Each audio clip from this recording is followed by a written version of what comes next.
All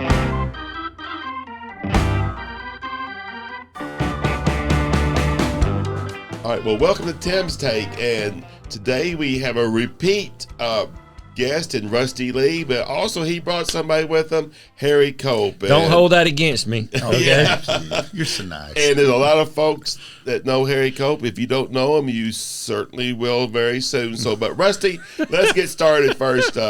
Reintroduce yourself for us. Good morning, everybody, or good day. Rusty Lee, field specialist in agronomy for University Extension. I'm based in the east central part of the state over in Montgomery County. And we can tell that you're not from around here. Not originally. No, originally from northern Minnesota. Okay. Yeah. Yep. Georgia. Snowbird. South Georgia is where I grew up. So South Georgia. That's near Plains.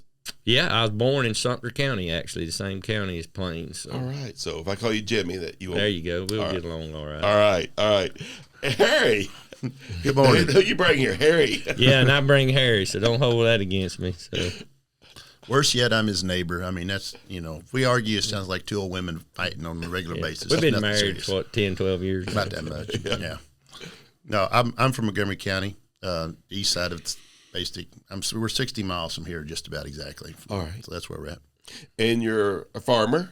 I pretend to be one, yes. Mm-hmm. Livestock?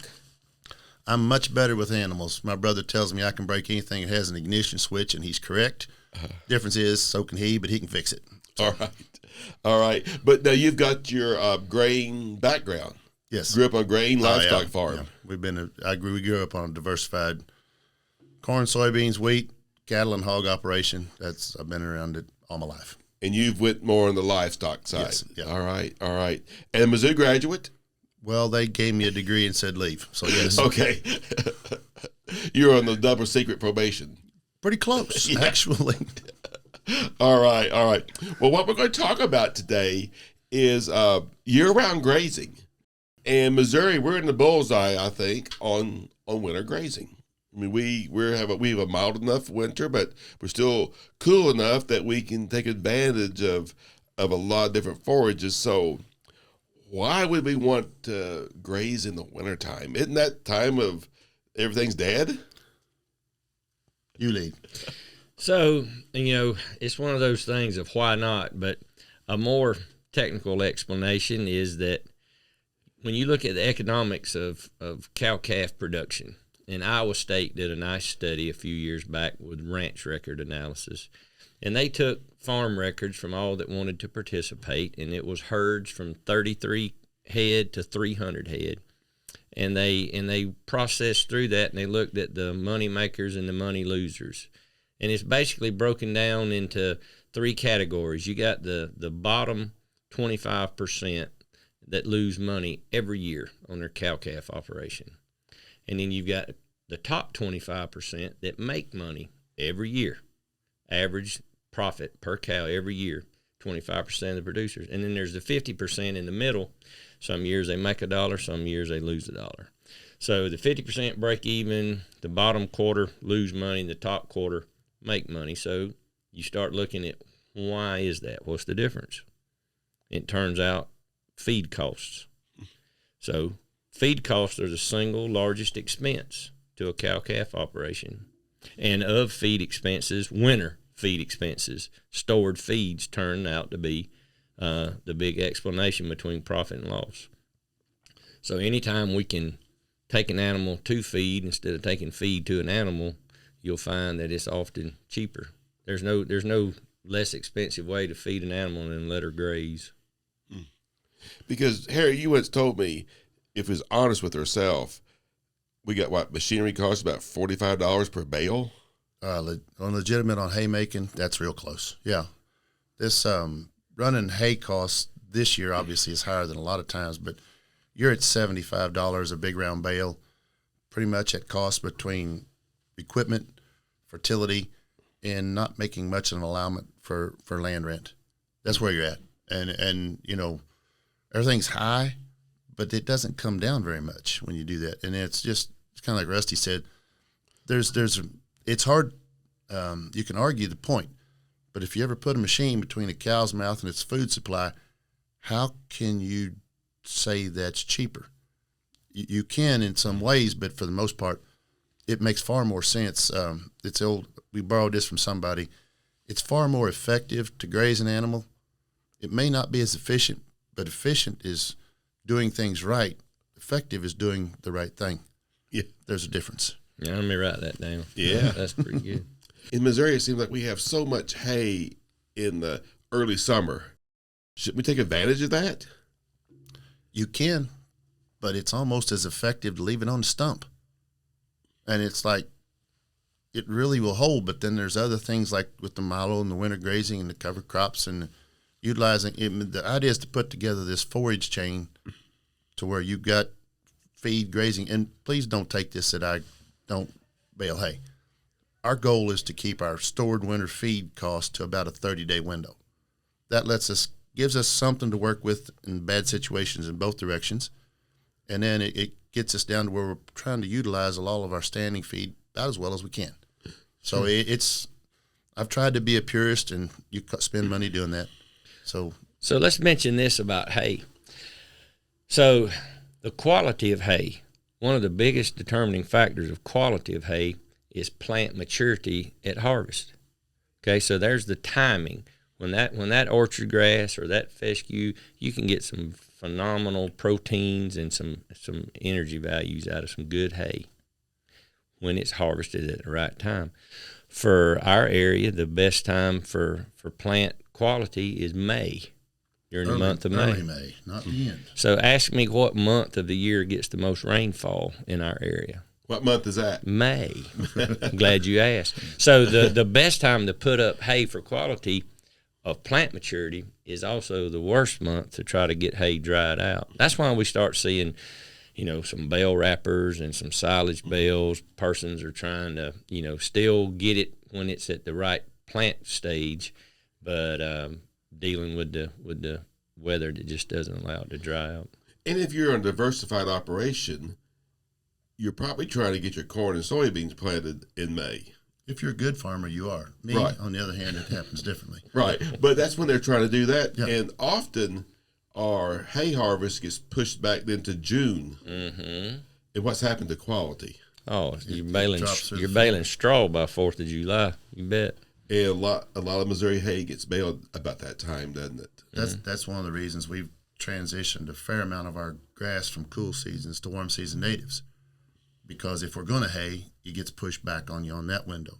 And sure. When all of your forage base is a cool season perennial, it's all in one big lump, and it's kind of like the idea of it's like spring fertilization of cool season grasses causes you're going to have to do something because you just aggravated a bad situation. You've got more feed than you know what to do with.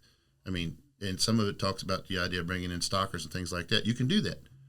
But for a cow-calf calf, for the most part, all you've done is aggravate a bad situation by fertilizing in spring. Just gives you more that, you're either going to bale it or clip it, both of which are costing you money in some ways.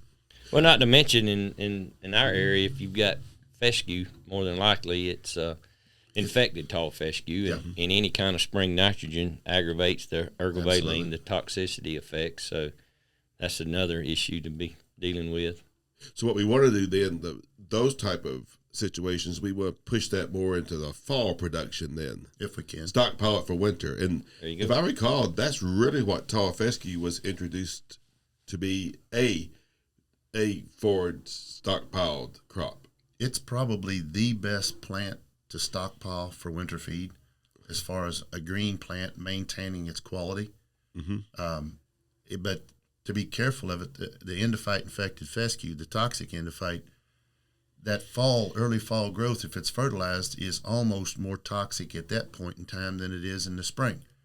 That's However, why I you take defer it late grazing. into winter, that the endophyte level drops out, quality holds.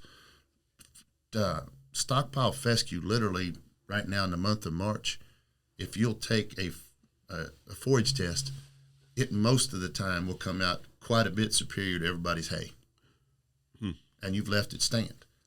And, but utilize it. There's a window in there. That's, the month of mud is the window of time which we try to graze our hay, or bale graze, because we're going to destroy a small area. I mean, destroy it, but it's not the whole farm. Right. So really, you need something in between, say, November till now. Yeah. To start grazing. There's a lot of things we can utilize in there. I mean, crop residue. I mean, corn stalks. You name it. So there's lots of alternatives, and we're going to get in that in just a minute. Any drawbacks then to our winter grazing or year-round grazing? Is there anything that you think, man, we got to really watch this? Mud Is our Got to deal with it every day. okay? I mean, if it's either dry or frozen, life's pretty good. Right. Mud, life's kind of bad, and you work with it. You just got to be prepared, and it's developed a plan for it. When it gets really bad, when you hit that real swamp period, get off of it. Go to bales. Do something else. Be prepared for it. Don't just keep forcing it. So we can't be just pierced to the point we have no stockpile, no bales. I mean, You can. I mean, it's certainly possible. We've done it.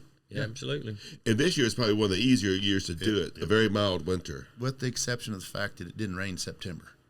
These beautiful falls for harvesting grain crops are beautiful for harvesting grain crops. They ain't so good for growing grass. Yeah.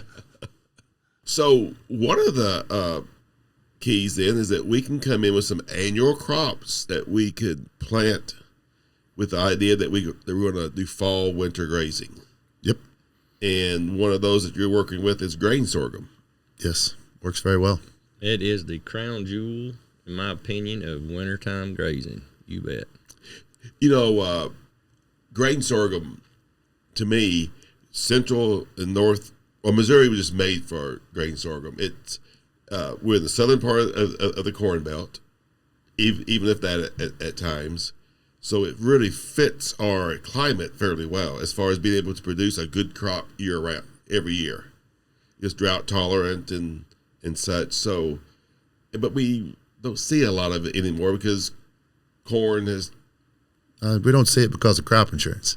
Oh, is that right? If we did not have that security blanket, there'd be a lot more Milo grown because it's far more drought resistant than corn. Sure. Okay. That's a good point. So, but now you're looking at something, let's not harvest it for grain because you're not talking about harvesting it for grain whatsoever. So let's be very clear. So we are growing grain. This is not a forage sorghum. This is a grain sorghum. So I advocate a full fertility program. We're 30-inch rows. We're a weed control program. It's all about the grain. The carrying capacity per acre, the winter feed is the grain. That's the bulk of it. So this is not harvesting grain with a combine and then grazing stalk stubble. This is leaving all the grain in the field, no mechanical harvest, cattle harvest only. Okay. And it will stay through the winter? It does. The most grain you have is that first day of November that you start grazing it. You have less every day. There's birds, there's stalk diseases, it goes down. There's your deer. There's deer. But it's still profitable. The birds got to eat, the deer's got to have a little nibble. It's fine, let them have it. You still have what you need to feed your cattle through the winter, and it is a tremendous financial savings. Do we have to worry about like the prussic acids and that sort of thing, or? I have grazed Milo in the summer to fill the summer slump when fescue was kind of taking a nap, and then we graze it in the winter. There's only 2 weeks out of the year that you can't graze Milo, and that's at fall frost. So we have the potential for prussic acid at frost. So in central Missouri, our average frost date is around October 15th, middle of October. It takes a few days for the volatiles to come off of that plant that are toxic. The trick is that Milo we don't get a freeze that just kills it all dead one night. We have some damage and some prussic acid formation, and in a few days that is safe to graze again, but we've had another frost. So it takes a week or two to finally get enough frost to kill the plant, and then for it to be safe to graze. So in our area, you can figure November the 1st, you can pretty well just go ahead and flight plan November the 1st, we'll start grazing. So with all the grains out of it, Yep. with all the greens out of the Milo, because often we harvest the grain, the plant's still green. Cattle love to eat it when it's green, and if you want to get started before frost, that's perfectly fine. But you're going to have to pull them off. But just realize when you get a frost overnight, you better get those cattle off of there. All right. You got to realize sorghum is a perennial. It's not an annual. Okay. Even grain sorghum. Grain sorghum is a perennial. Okay. And that's the difference between grain sorghum and Milo than corn. Corn matures and dies. Right. Grain sorghum is killed green by frost. That's why the leaves on grain sorghum in February will oftentimes test 10% protein. That's the difference. Is it's a cured hay on the stump in that respect. And when you don't harvest it with a machine and you do not cut that stalk off, that stalk maintains a lot of sugars and a lot of moisture in it. Right. And cattle will consume it quite well. That's one of the big difference between grazing grain sorghum and grazing corn. Big difference. One's died, one's killed. And we'll notice that when cattle graze Milo, they'll eat the stalk as well. So the bottom 18 inches of the stalk they don't consume, but everything above that is fodder leaves, the stalk above 18 inches, green head, all of that's consumed.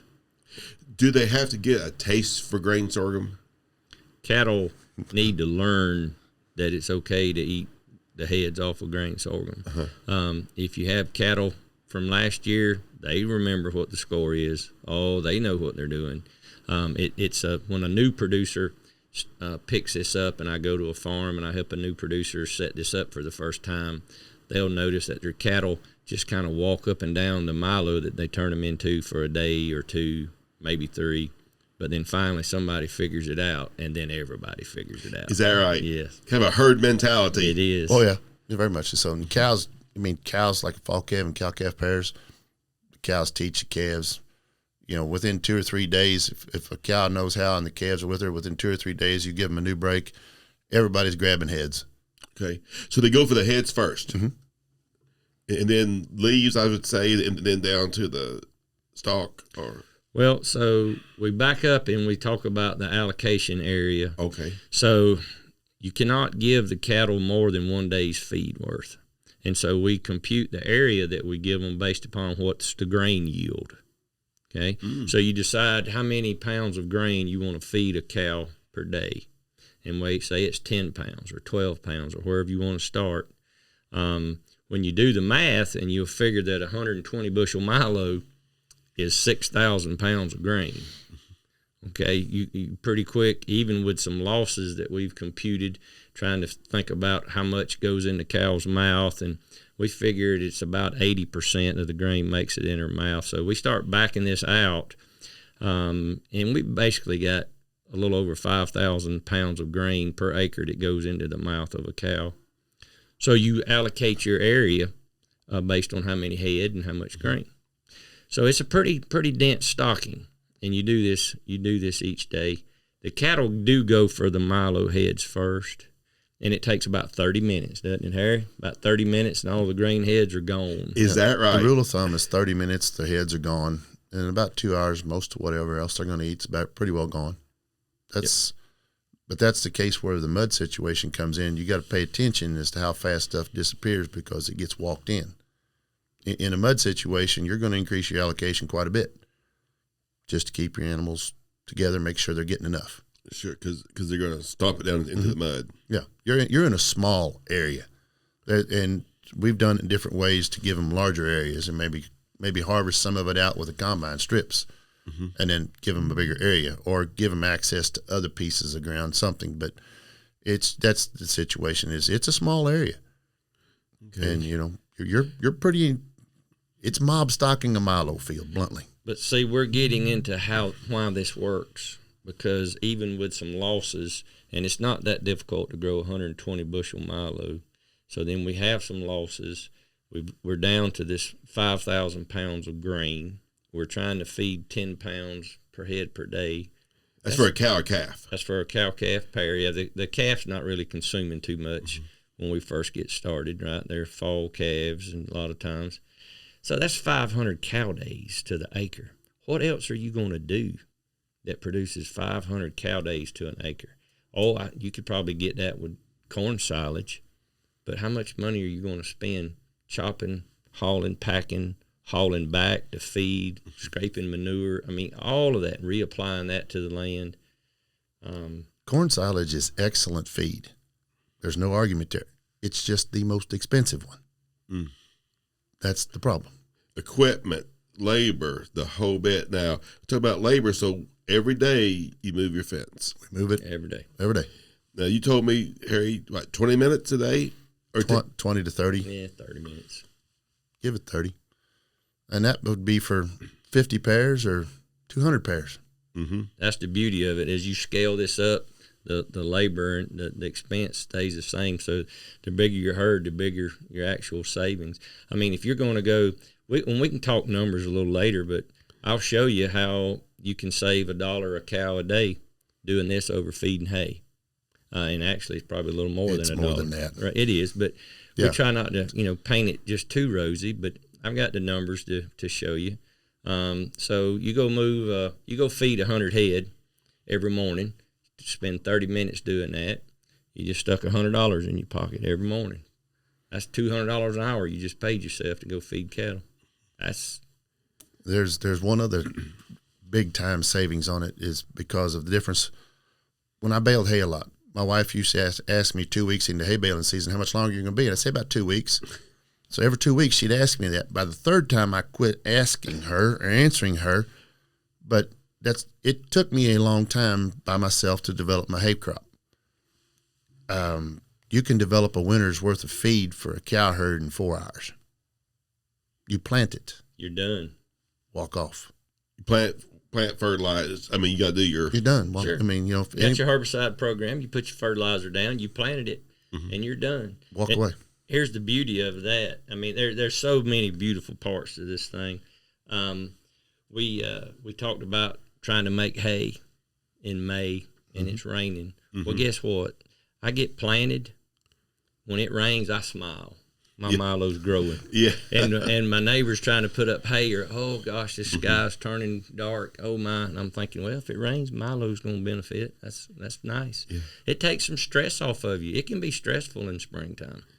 You trying to cut hay. Do I cut it now? What's the forecast? What am I going to do? I don't know. Plant Milo. And most folks do plant their grain crops first. Corn, Milo. Always do. Corn, soybeans, and then do their hay. So they're losing that.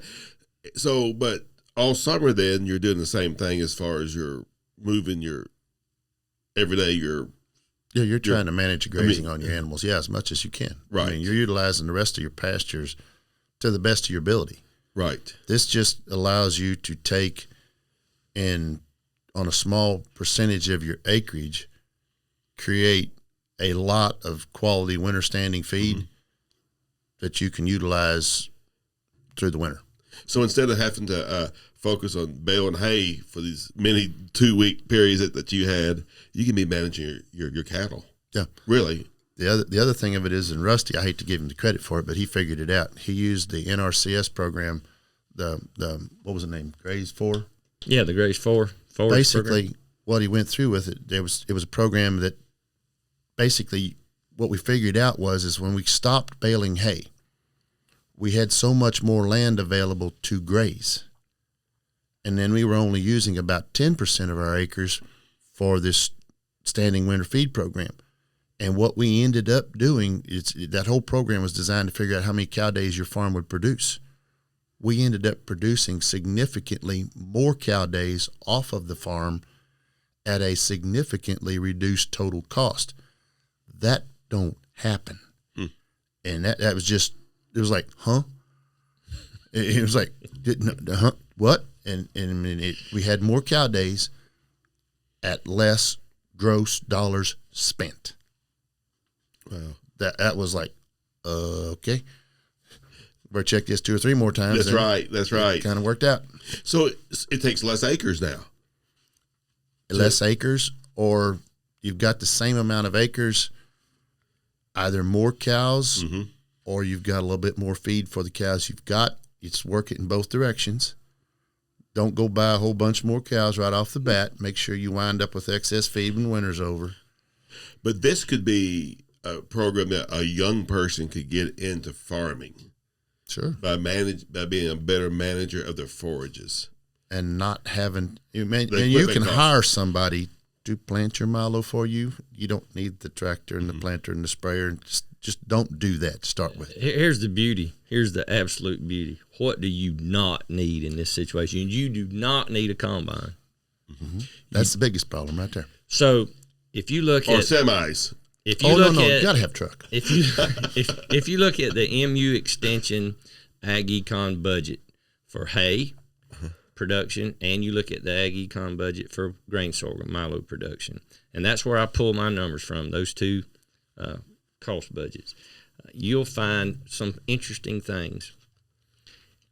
If we eliminate from the Milo budget the harvest, the mechanical harvest expense, combine, trucks, grain bins, hauling it to town, tell me how much you think you've reduced the expense of producing a bushel of Milo. So we've got all the expense of growing Milo, okay? Seed, fertilizer, insurance on the equipment, depreciation of machinery. You got all these expenses. And if we stop spending money after we plant it, we sprayed it, fertilized it, we planted it, we are just eliminating mechanical harvest. How much did you reduce off the top of cost of production? 50 cents. 40%. 40% of the cost 40%. of production is the mechanical harvest part. So now I'm growing Milo at 60% of normal cost.